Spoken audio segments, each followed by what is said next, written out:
Is Giannis getting traded soon?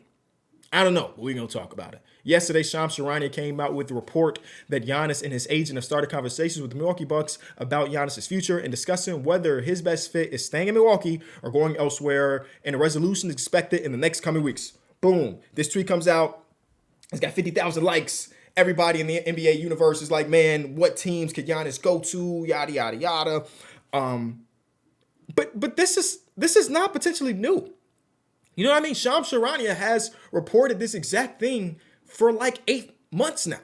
And I waited for the article to come out, and the article came out. And the only thing that I feel like I didn't know, or something that he has not reported just yet, is that Giannis allegedly wanted to see the first 25 games from the Bucks before making his big decision. But everything else is the same. I mean, it's cool to get to talk again about a great player potentially going to his next team, but it was like, I don't know, we've been here before. And maybe the fact that the Milwaukee Bucks have not really been good, started off pretty good with Giannis, and he missed a couple games and they lost all of those games, and then he came back and they continued to lose a little bit. Maybe that is the reason to spark these conversations back up. We are close to that 25 game mark, but all I'm saying is like, it's nothing too, I don't know, crazy. I'd be more excited if it was like an official trade request, or the exact opposite of that, shutting the door on a potential thing. It's a weird spot to be, because I've always been a team Giannis stays in Milwaukee guy, but I can't fault him if the case is that he wants to request a trade. The front office has made a lot of moves in his tenure. It is just unfortunate that Giannis has had injuries in the postseason. Chris Middleton had a big injury in the postseason that since they won that championship, they've been relatively unhealthy when it comes to health. Now, it's been the case for a lot of different teams, right? But this team has never been able to, again, since that championship in 2021, reach the pinnacle again. Giannis continues to be a guy that tells you time in, time out that he wants to win championships. He wants to win championships. And you look at that Bucks roster. I look at that Bucks roster. We know that they're not a championship contender, even with Giannis. The East is open, sure, but like, you have to get through the East and then beat the OKC Thunder, or then beat the Denver Nuggets, or then beat whatever team comes out of there. And even if you do find your way into the finals, you obviously have a chance because you're there. But I don't know many teams it's going to be like, or many people that think that team would be good enough to beat the OKC Thunder. So the championship window, at least it's currently constructed, is closed. And maybe that's enough for Giannis to officially want out. But the problem with this all, or one of the problems, is that Giannis continues to have this 1 foot in, 1 foot out as far as his media perception. Obviously, he himself has been committed to the organization, but it feels very similar to his old teammate in Damian Lillard when Dame was in Portland, where everybody in fandom recognizes that the team built around you is just not good enough. And you look at your watch, you say, time is kind of ticking, and you're in your 30s right now. Can you afford to wait for the Milwaukee Bucks to get to 2027 or get to 2028, where they could potentially make bigger moves to make a move around you? It's like, maybe you don't. But these guys, him and Dame, when he was in Portland, spent a decade plus within the organization. And his is different than Dame because he was at the top. He got the MVPs. He's got the championship. So I can recognize that even if there's a part of his brain that says, yeah, man, we should try to make our way to New York. Yeah, man, we should try to make our way to this team. Part of him is like, man, I've been in Milwaukee since the day I stepped foot in America. It's a tough relationship to end. On a very smaller scale, if I want to get personal here, me and my boys who were House of Highlights for 6 years? When we had to walk away from House of Highlights, bro, I literally was in the conversation, or the Zoom, because this was like pandemic era. I'm in the Zoom with the higher ups at HOH, and I'm literally crying. I know that the opportunity that I'm going to is better for me, but I have built these relationships and helped grow this team over here. And that's a small scale compared to Giannis, who's not just a fixture for the Milwaukee Bucks, but Milwaukee as a whole, as a city. So I can understand potentially being on the fence, or 1 foot in or 1 foot out. Yesterday, Giannis did get injured. He's going to be out for 2 to 4. And they got a huge win against a really good Pistons team. So that's good for morale and everything. But if I had to guess over that 2 to 4 weeks that he's going to be out, I would assume that they're not going to see many wins. So Giannis comes back, and let's say it's the latter end, it's 4 weeks from now, and he's looking around and say, hey, man, we are right now the 12th seed. We're 7 games under 500. Is that enough? Do I think that there's something that I can do personally to not just get us into the playoffs, but get us to contention? And the likelihood of that is pretty low. Let's talk about a potential Giannis trade. There's an article that BR put together that we will look at later in the video, but I kind of want to talk about, I guess, the value of Giannis and how that may shift considering we're in 2025, 2026, where I think that the 9th man, the 10th man, the 8th man in the lineup are extremely important with the way the NBA currently is. Every single team is beat up every single night. And having good depth, even if it's not amazing depth, having good depth is extremely important to be in a competitive team. The team that is at the top of the league, again, this is maybe a different circumstance because they are just that crazy. Miss J-Dub for the majority of this run, Miss Iharf, they just always have somebody out. And because they are one of the deepest teams in the league, it's like, oh, okay, this guy didn't even play last week. We're going to throw him into the lineup, and that's beneficial. Even the team on the opposite side, the Eastern Conference, they had Kay Cunningham go down for 3 to 4 games, and they just had a two-way Dennis Jenkins come in and play necessary minutes. It's not the era anymore where the last 2 guys in your rotation can be bad NBA players because the top is so good. That's no longer the case. We're not talking about 2012, 2013 Miami Heat where the top guys are great. You get to that bench, he's like, oh, you can't win that way anymore. So in order to trade for Giannis, in a lot of cases, you have to trade away a lot of the depth to acquire him. There's also the back piece. It's like, hey, the team that's acquiring him, if he does get traded, are you doing it for the now or are you doing it for the future? Because again, a lot of teams that could acquire him are going to have to gut their team and even acquire him. Do you feel like that team can compete with OKC?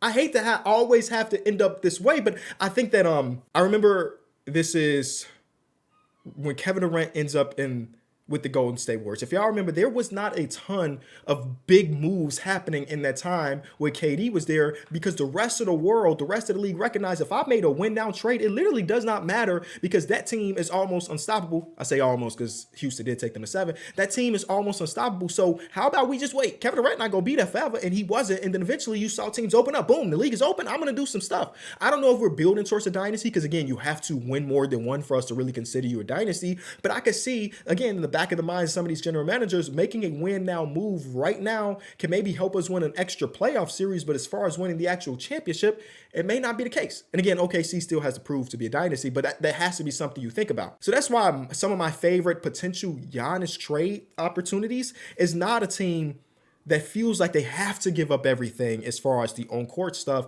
and still be able to build for the 2 years to 3 years down the line. Some of the trades that was sent to me about Giannis, I'm like, yeah, obviously that's a very good trade package to get back in return for Giannis, but the team that's making the trade, now we have our current star player, Giannis, and just some stuff, and like that stuff is not good. So it is something that you have to kind of figure out.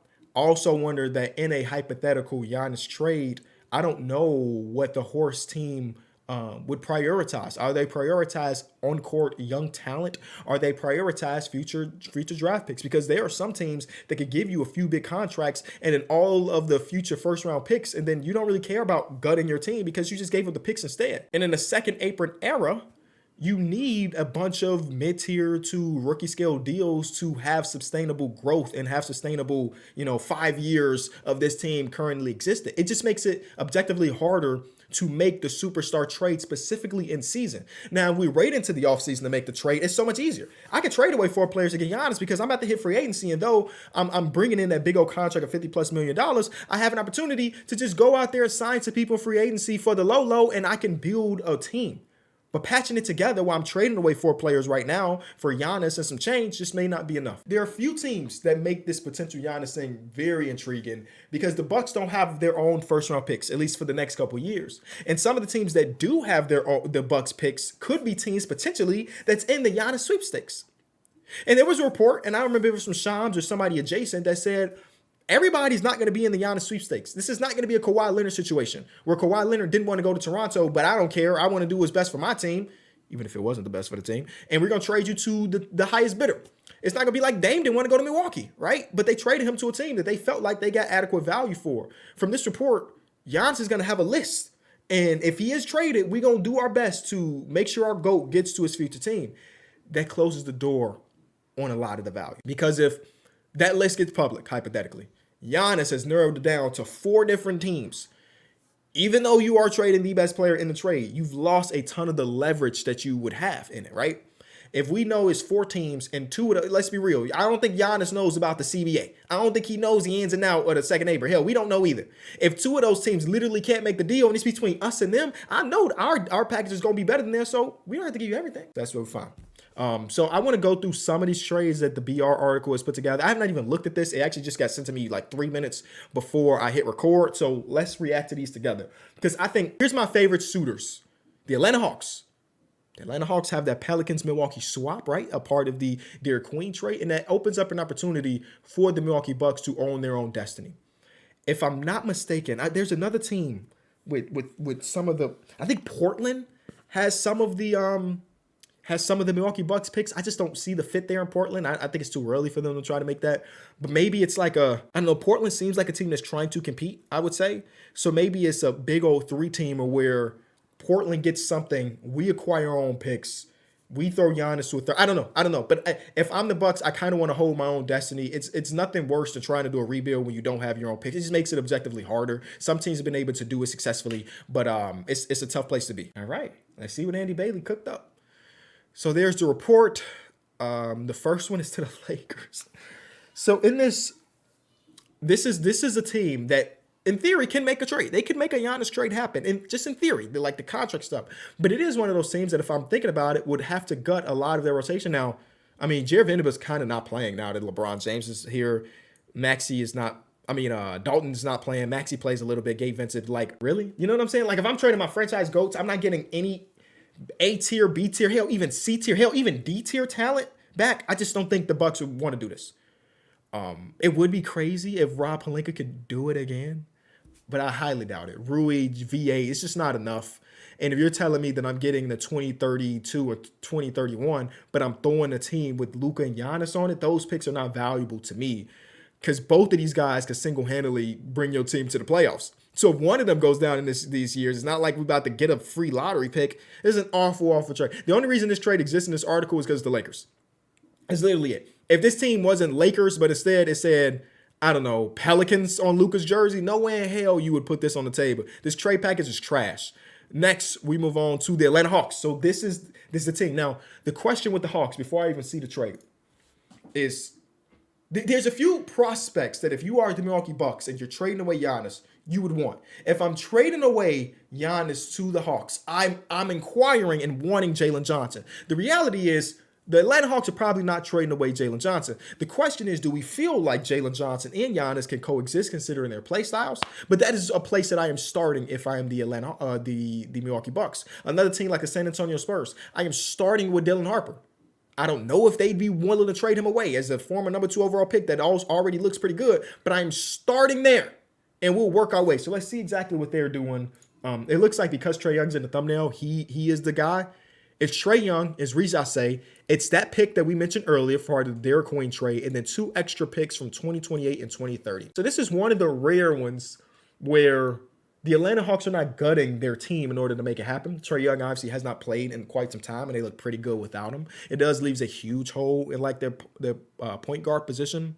It does change some of their spacing if it's going to be Jalen Johnson and Giannis on the court together, even though Jalen Johnson has become increasingly more confident in his three-point shot. Reza Shea is a former first overall pick, but not in the same way that Wembanyama or Cooper Flag is.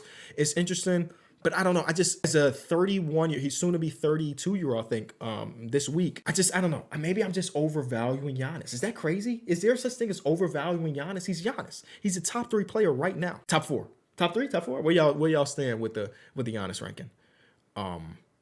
It says Jalen Johnson, Dyson Daniels would make for a genuinely terrifying group of defenders 2 through 4. That is true. They can play with Kristaps Porzingis. Can they? Kristaps Porzingis gonna or jumbo small ball front line. I think they lack shooting.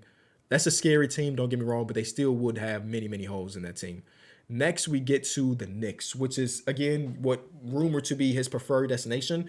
The Knicks are, let's see what the trade is. The Knicks are interesting. It's Karl Anthony Towns, Miles McBride, Pacome Dadier, 3 swaps, first round swaps in 6, 8, 30. So they don't even get like a true first. It's just literally swaps. This is what I mean, by the way.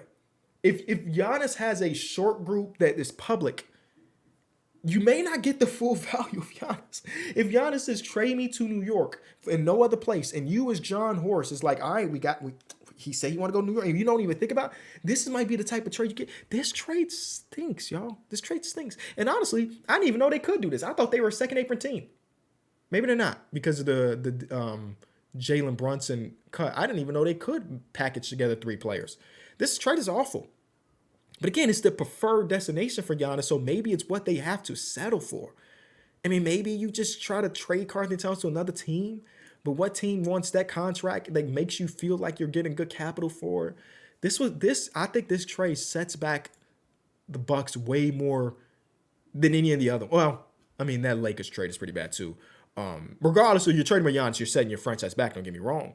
But some of the other ones, like, okay, we got some good draft capital in return. Maybe we get lucky. Maybe we get a top 5 pick out of it. There's not really room for them to have a top 5 pick in this at all, right? What's the likelihood that this year's Knicks team, post this trade is good? Pretty high. What's the likelihood that 2 years from now they're gonna be good? Pretty high. Yeah, like it's not it. Next one, we got the Spurs. So this is the one that you figure out, is it Harper, is it Castle? They say Giannis and Thanasis, because Thanasis has to go wherever he goes, let's be real. For Devin Vassell, Keldon Johnson, Dylan Harper, a first-round pick. Okay, so 2 first-round picks. Now, this one is a little bit more interesting because you're getting that blue-chip prospect in Dylan Harper, right? It's interesting. I saw a tweet from a Spurs fan that went semi-viral that said, you get on that phone and the first name you mention is Dylan Harper, you hang up the phone. And that's crazy to me, but I understand it. I think Dylan Harper could be a legit star in this league. And the interesting part for the Spurs team building aspect, I put it on the same level of football, where whether it's for better or for worse, I'm not even a huge football guy, but look at me making a football comparison. A lot of the teams more recently have been trying to buy in as much as they can while they have a rookie scale quarterback and spending money other places, right? And sometimes it's hurt because some quarterbacks are just not ready to be good, and teams are buying in when they're almost a freshman or rookie or sophomore year player.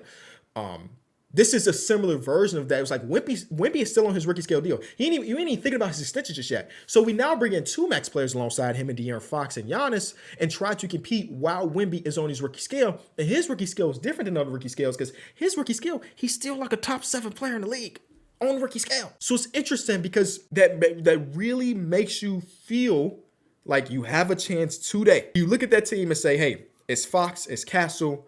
You gave up a sale here. So it's HB, it's Giannis, and it's Wemby. And then the bench is going to be so high. I guess Cornette is still there. Some other guys they're going to contribute. We're going to a 7 versus OKC. Do we win that this year? Do we win it next year? Because that's conversations. At the end of the day, the Spurs are trying to win championships. That's what this has been about. Do you believe that the ceiling of a Giannis Wemby team is higher than what a ceiling of a Harper Wemby team will be? Do you look at it and say the timeline for OKC is a little bit farther down when Dylan Harper becomes in his prime, and maybe we are the next OKC Thunder with this young team? This is why I can't be a real life front office guy. I love doing trades on PlayStation because there's no stakes. There's real life stakes in this. So I'm happy I ain't got to be the one to make the decision because I can see it either of the 2 ways. The last trade they put together, so this is what I'm talking about with them getting their own picks. I hate this fit, by the way. It's Jeremy Grant, it's Robert Williams, it's Scoot Henderson, which he's not a blue chip prospect, but he's a prospect nonetheless. It's Milwaukee getting back their 2028, their 2030, and then an extra first round pick. I hate the fit for Giannis. It's like, hey, Dame, remember we played together? Can we try it again? So that would leave them going into next season with Dame, Shaedon Sharpe, Denny, Giannis, and Klingin. That's a better 5 than the Bucks version of Dame and Giannis. Assuming Dame comes back and he's still pretty good. I don't know if I'll ever see a Giannis trade and be like, yep, that's the one that makes the most sense. I've also been seeing a lot of, maybe not pieces, because people haven't written articles as far as I know, but saying that the Milwaukee Bucks failed Giannis, and I just don't understand how we can come to that conclusion. Obviously, the current team is not good. It's just not good enough to win, at least. It's not good enough to win. But you have to remember what the end goal always is. It's a championship. And they traded for Drew. They traded for this. They traded for PJ Tucker. And they got the one, a franchise that, did they get one in the 70s with Kareem? They did. They got one in 71. So a championship, or a team that's got 2 championships total, and one of them being before that shit was even televised on TV. They did the ultimate thing. And this is the same conversation I've had about Luka, about a Shea, about a Jokic.